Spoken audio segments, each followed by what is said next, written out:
Hi, Maureen here for Detail Church, and I am here today to talk about one of the little-known instruments, even though we use it kind of a lot. This is called a cajon, and it is a percussion instrument that you sit on top of and you drum on the front of it. I'll give you a little bit of a demonstration a little bit later on, but most people go, what's a cajon? Well, a cajon is actually an Afro-Peruvian instrument from the 1800s. It really was just a box. You sat on and you drummed on it. In the 1970s, someone decided that they would bring it back, and they used it for flamenco music in Spain.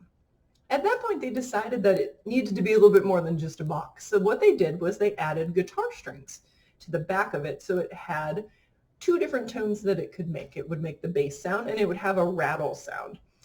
The cajons that we have now have snares on the inside like the bottom of a snare drum. So honestly, inside there are snares right here. So let's talk about the parts of the cajon.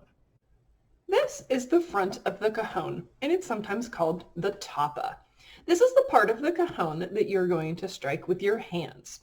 This is where you make low, medium, and snare sound pitches. In order to make that snare sound, these are attached to the back of the tapa. This is a picture of the inside of our cajon here at the church. If you flipped over a snare drum, you would find the same looking snares on the bottom of the drum. That's what gives it that rattle sound.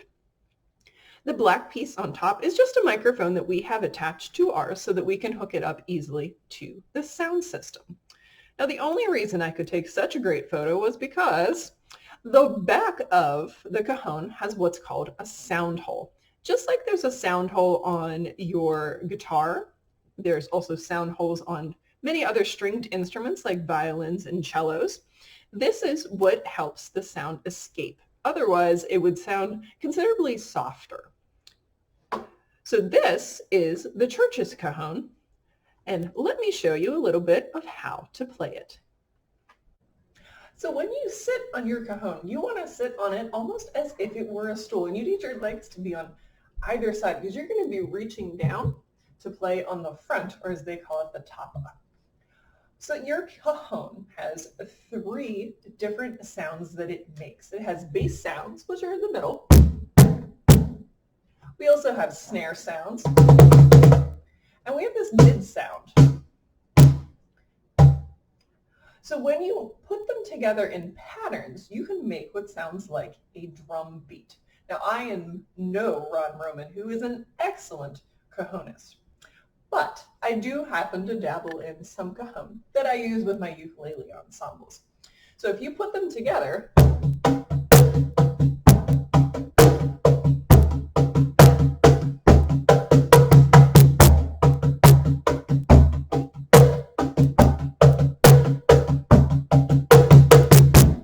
you can make a drum beat so that you're able to add a little bit of percussion to maybe a group that doesn't have much.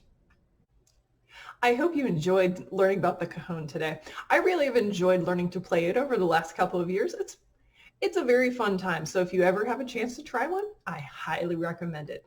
Thanks for joining me today, and I hope to see you again real soon.